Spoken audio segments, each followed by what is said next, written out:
আসসালামু আলাইকুম সুপ্রিয় ভাই বোনেরা, আশা করি আপনারা সকলে অনেক ভালো আছেন। তো আজকে আমরা করব হচ্ছে ক্যালকুলাস 2 সাবজেক্টের অধ্যায় 2 এর সি পোলার ফাংশনের ক্ষেত্রে বক্রতা, এই অধ্যায় সম্পর্কে। তো এই অধ্যায় সম্পর্কে অলরেডি একটা ক্লাস নেওয়া হয়েছে, তো সেটি হচ্ছে লেকচার 8। তো আজকের ক্লাসটি হচ্ছে লেকচার 9। তো আমরা এই ক্যালকুলাস 2 সাবজেক্টের যেই ক্লাসগুলো যেই লেকচারগুলো নিয়েছি সবগুলোর লিঙ্ক ডিসক্রিপশনে দেওয়া আছে। তো আপনারা চাইলে প্রত্যেকটি ক্লাস এক একটা করে দেখতে পারবেন, ডিসক্রিপশন থেকে সেই সবগুলো ক্লাসের লিঙ্ক পেয়ে যাবেন। এছাড়াও আমার প্লে লিস্টে গেলে ক্যালকুলাস 2 নামে একটা আলাদা করে দেওয়া আছে এই সাবজেক্টটি। তো ওই প্লে লিস্টে আমরা হচ্ছে এই সাবজেক্টের প্রত্যেকটি ক্লাস পেয়ে যাব। তো যাই হোক, কথা না বাড়িয়ে আমরা মূল অঙ্কে চলে আসি। যে সমস্যাটা আমরা আজকে নিয়েছি সেটি হচ্ছে যে R square equal to A square cos 2 theta বক্ররেখার আর কমা থিটা বিন্দুতে বক্রতার ব্যাসার্ধ এবং পোলার বক্রতা পোলগামী বক্রতার জ্যা নির্ণয় করো। তো এই কোশ্চেনটা আসলে দুইটা ভাগে বিভক্ত, কারণ হচ্ছে এই পর্যন্ত একটা পার্ট এবং পরবর্তীতে হলো আর একটা পার্ট। তো আসলে দুইটা কোশ্চেন আর কি একসাথে করা হয়েছে, যেহেতু দুইটা কোশ্চেন একরকমই, সেই কারণে দুইটা কোশ্চেন আমরা কম্বাইন করে একটা কোশ্চেন বানিয়ে রাখছি। একটা কোশ্চেন বুঝাইলে দুইটা কোশ্চেন বোঝানো হয়ে যাচ্ছে। তো দেখেন, এখানে আমাদের যে সমীকরণটা দিছে, এই সমীকরণটাতে আমরা আর এবং থিটা আছে, আর এবং থিটা যেহেতু আছে তার মানে আমরা বুঝতে পারতেছি এই সমীকরণটা একটা পোলার সমীকরণ। তো পোলার সমীকরণে প্রথমে আমরা বক্রতার ব্যাসার্ধ নির্ণয় করতে বলছে। তো আমরা জানি যে পোলার সমীকরণে বক্রতার ব্যাসার্ধ নির্ণয় করতে বললে আমাদের প্রথম সেই টার্গেটটা হচ্ছে যে পোলার সমীকরণটাকে প্যারাল সমীকরণে রূপান্তর করা। তো প্যারাল সমীকরণে রূপান্তর করতে আমরা দেখতে পারবো যে প্যারাল সমীকরণে রূপান্তর করার একটা সিস্টেম আছে, বাট সরাসরি আমরা প্যারাল সমীকরণে লিখতে পারি না, আমরা সিস্টেমের মাধ্যমে সেটা লিখতে পারি। প্যারাল সমীকরণে রূপান্তর করার সিস্টেম হচ্ছে 1/p² equal to 1/r² plus 1/r⁴। এখন আমরা থিটার সাপেক্ষে আরকে ডিফারেন্সিয়েশন করব, তার উপর স্কোয়ার।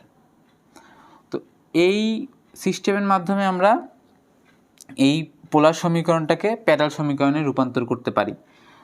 তাহলে আমাকে প্যারাল সমীকরণে রূপান্তর করতে হইলে আমার এই মানটা জানা লাগবে। তো এই মানটা আমরা কিভাবে পাবো? এই সমীকরণটাকে যদি আমি থিটার সাপেক্ষে ডিফারেন্সিয়েশন করি তখনই আমরা এই মানটা পেয়ে যাচ্ছি। তো এই মান পেয়ে গেলে আমরা এই মানটা জাস্ট এখানে বসাইলেই প্যারাল সমীকরণটা পেয়ে যাব। তো যাই হোক, প্রথমে আমরা শুরু করি যে প্রদত্ত সমীকরণ কি? R square equal to A square cos 2 theta. তো আমরা এখানে দেখতে পারতেছি যে এ স্কোয়ার এবং কস 2 থিটা এটা হচ্ছে একসাথে লাগানো। তো এটাকে যদি আমি দুই ভাগ করতে চাই তাহলে আমরা লনের সাহায্য নিতে পারি। আমরা যদি লন নেই তাহলে এটাকে দুই ভাগ করতে পারবো। তো যেহেতু এটাকে আলাদা করতে হবে তাহলে আমরা উভয় পাশে কী নিলাম? লন নিলাম। উভয় পাশে হচ্ছে আমরা লন নিলাম। Loan a square cos 2 theta. তারপরের লাইনে কি লিখতে পারি?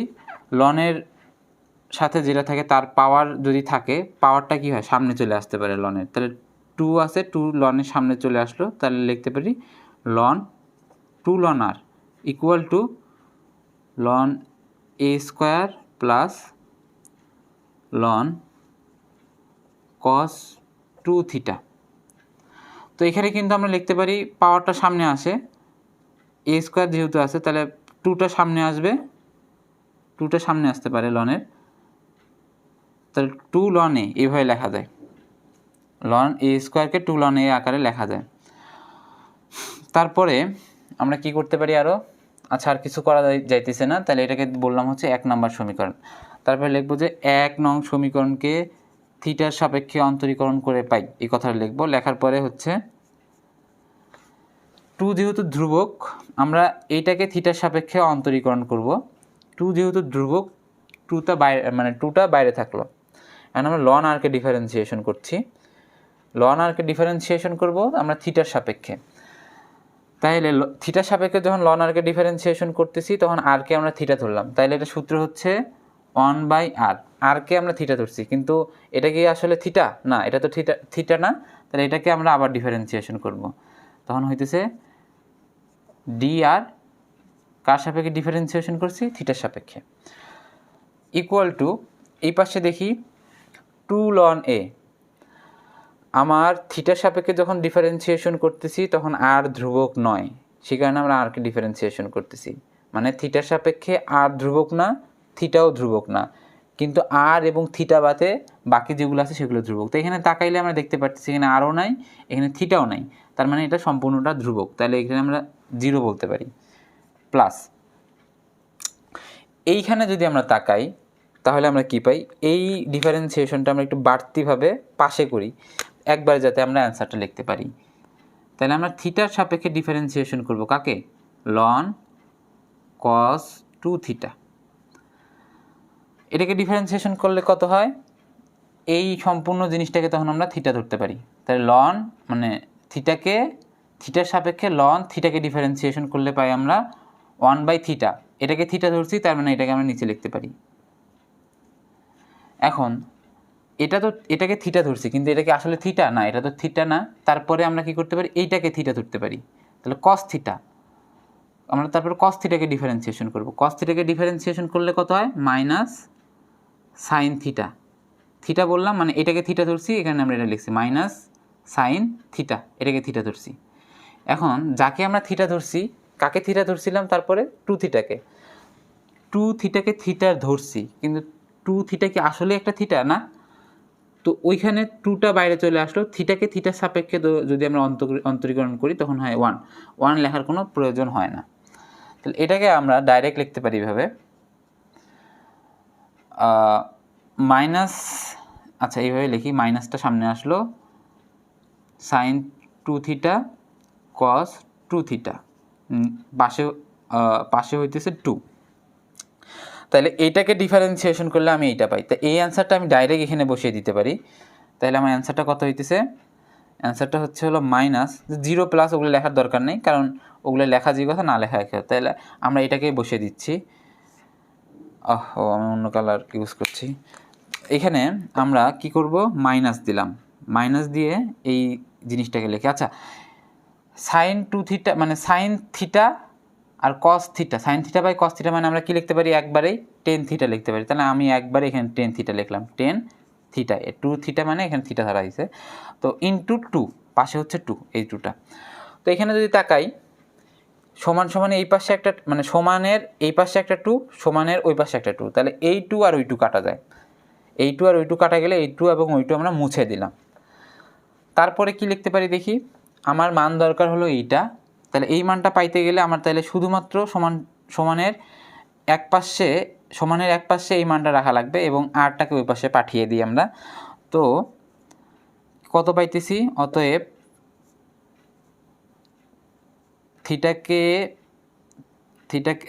থিটার সাপেক্ষে যদি আরকে ডিফারেন্সিয়েশন করি তাহলে আমরা পাইতেছি মাইনাস আর ট্যান 2 থিটা। তো আমার এখন কাজ হচ্ছে যে এই মানটা পাইলাম, এই সমীকরণটাকে যেহেতু আমাকে একটা প্যারাল সমীকরণে বানাতে হবে, প্যারাল সমীকরণে নিয়ে তারপরে আমরা বক্রতার ব্যাসার্ধ নির্ণয় করব, সেই কারণে প্যারাল সমীকরণে বানানোর জন্য আমি এই মানটা বার করলাম। এখন এই মানটা যদি আমি ওখানে বসিয়ে দিই তাহলে আমি প্যারাল সমীকরণটা পেয়ে যাচ্ছি। তাহলে আমরা এই পাশে মানটা বসিয়ে দিতেছি, 1/r² যেভাবে আছে ওইভাবে থাকুক, প্লাস 1/r⁴। এখন এইটার মান কত, এটার মান হচ্ছে মাইনাস আর টেন 2 থিটা, এটার উপরটা স্কোয়ার, ইকুয়াল টু আমরা কত লিখতে পারি, 1/r² প্লাস 1/r⁴, মাইনাসটা মানে স্কোয়ারটা মাইনাসের উপর গেলে প্লাস হয়ে যাচ্ছে, আর স্কোয়ারটা আরের উপর গেলে তাহলে স্কোয়ারটা 10 2 থিটার উপরে গেলে তখন হচ্ছে হলো 10² 2 থিটা, 10² 2 থিটা। আবারও দেখি, স্কোয়ারটা কিন্তু মাইনাসের উপর আসার কারণে প্লাস হয়ে গিয়েছে, স্কোয়ারটা আরের উপর আসছে এই জন্য r², এটার উপর গেলে 10² 2 থিটা। তো এখান থেকে আমরা কত কমন নিতে পারি, আচ্ছা এখানে আরেকটা কাজ করতে পারি আমরা, আর স্কোয়ার তো উপরে এবং আর টু দি পাওয়ার নিচে, আর টু দি পাওয়ার 4 নিচে। তার মানে এখানে যদি আমরা কাটাকাটি করি এই দুইটার মধ্যে, তাহলে নিচে থাকতেছে শুধুমাত্র আর স্কোয়ার, নিচে শুধুমাত্র আর স্কোয়ার থাকছে। তো এখন এখান থেকে আমরা কি কমন নিতে পারি? এই লাইন থেকে, এই লাইন থেকে আমরা 1/r² কমন নিতে পারি। কমন নিলে কি থাকে? 1 + tan² 2θ। তো আমরা 9-10 একটা সূত্র দেখেছিলাম যে ত্রিকোণমিতির, সেটি হচ্ছে যে sec² θ - tan² θ = 1। তাহলে এটাকে আমরা এইভাবে লিখতে পারি, sec² θ 1 + tan² θ। তাহলে এইটাকে আমি থিটা ধরি, তাহলে 1 + tan² θ এটা = আমি কত লিখতে পারি? sec² θ। তাহলে আমরা এখানে লিখে দিই সেই বিষয়টা, 1/r² ইন্টু, তাহলে কত পাইতেছি? sec² θ, থিটা মানে 2θ। এবং আমরা আরও জানি যে sec θ = কত? 1/cos θ।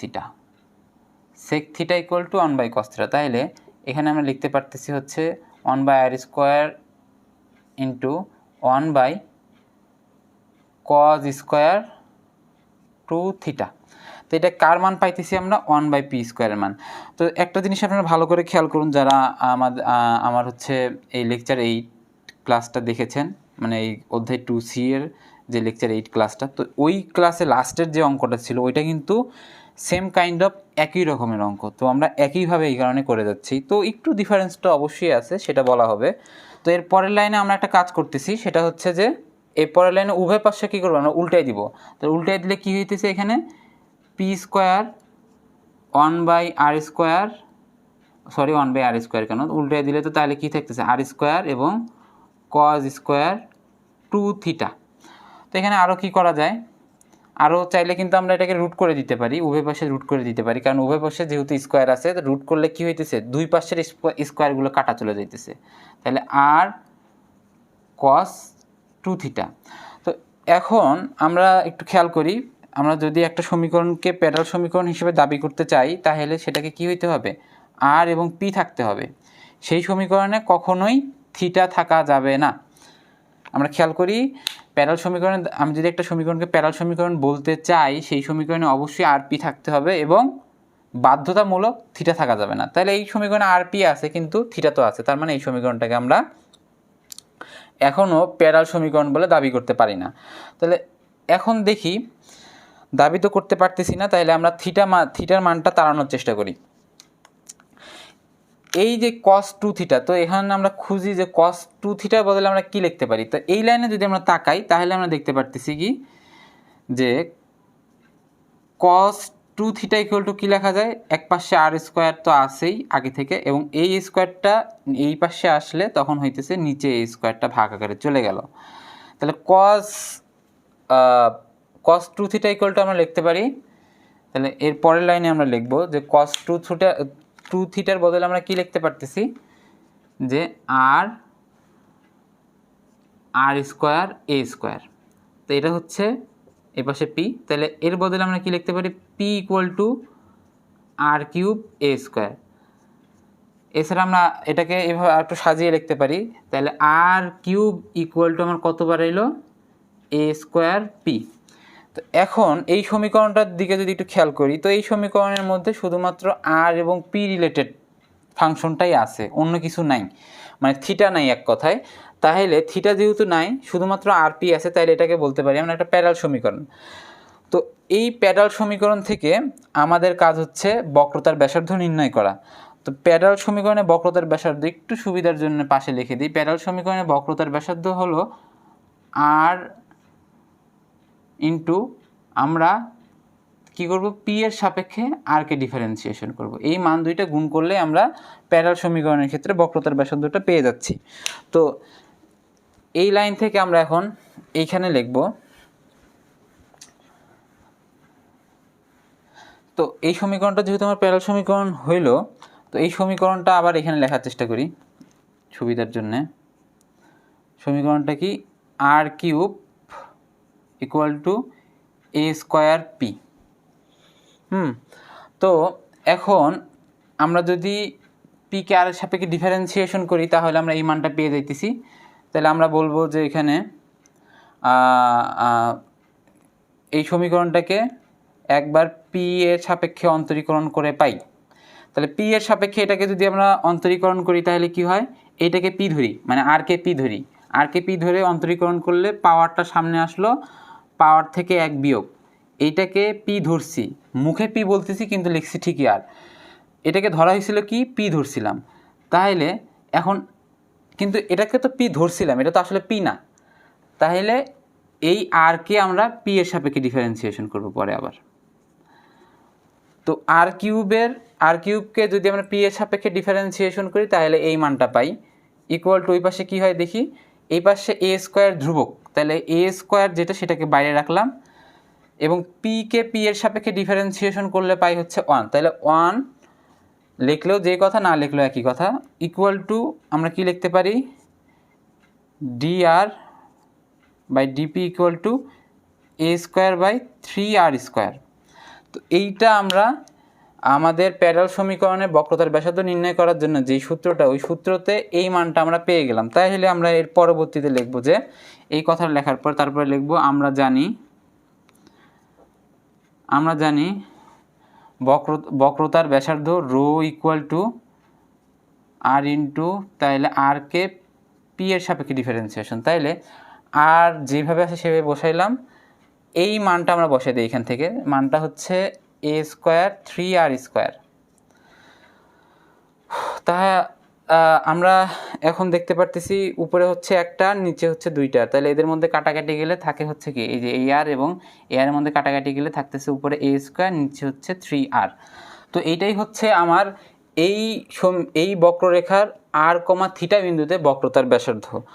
তো বক্রতার ব্যাসার্ধ আমরা এখানে পরম মান ইউজ করব না, কারণ হচ্ছে এর উপর এ যদি ঋণাত্মক আসে এটা স্কোয়ারটাকে কী করে দিবে, ধনাত্মক করে দিতেছে, এবং আর হচ্ছে বৃত্তের ব্যাসার্ধ, তাহলে আর সবসময় কি হবে, ওটা সবসময় পজিটিভ হয়। তো সেই কারণে আমরা এখানে বক্রতার ব্যাসার্ধ নির্ণয়ের ক্ষেত্রে কোনো পরম মান ইউজ করব না। তো এটা গেল হচ্ছে এই রেখার এত বিন্দুতে বক্রতার ব্যাসার্ধ আমরা নির্ণয় করতে পারলাম। তো এখন দ্বিতীয় যে অংশটা, এটা হলো আরেকটা প্রশ্ন, মানে এই একই সমীকরণ দিয়ে এভাবে আসতে পারে যে পোলারগামী বক্রতার জ্যা নির্ণয় করো।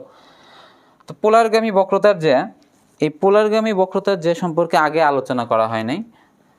তো এইটার একটা ছোট্ট একটা সূত্র আছে, তো ওই সূত্রের মাধ্যমে আমরা সহজে পোলারগামী বক্রতার জ্যাটা নির্ণয় করতে পারি।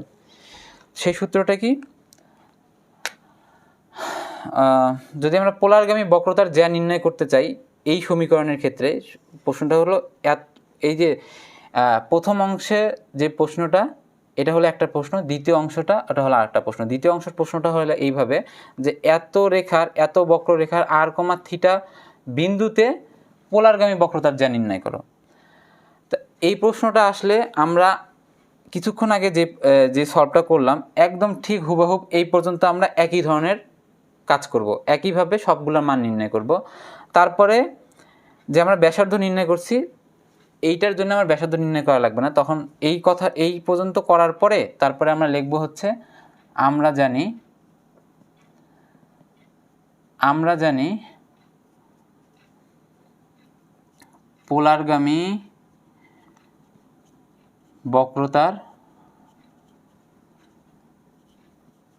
জ্যা সমান সমান হচ্ছে 2p এবং আরকে আমরা পি এর সাপেক্ষে ডিফারেন্সিয়েশন করলে যে মানটা পাই ওইটা। তো আরকে পি এর সাপেক্ষে ডিফারেন্সিয়েশন করলে যে মানটা পাই, এই মানটা আমরা কীভাবে পাবো, এই মানটা পাইতে গেলে আমাকে এই পর্যন্ত অঙ্কটা করে আসতে হবে। তারপরে যে আমরা বলবো হচ্ছে আমরা জানি পোলারগামী বক্রতার জ্যা এইটা। তো এখন আমরা মানগুলো জাস্ট বসায় দিব, 2pর জায়গায় থাক, এই মানটা কত, এই মানটা হচ্ছে এই যে এই মানটা এখান থেকে বসিয়ে দিই, মানটা হচ্ছে এ স্কোয়ার 3r স্কোয়ার। আর পি এর মান কত, পি এর মান মনে হয় মুছে ফেলছি, আচ্ছা না এখানেই আছে পি এর মানটা কিন্তু চাইলে আমরা এখান থেকে বের করে নিতে পারি।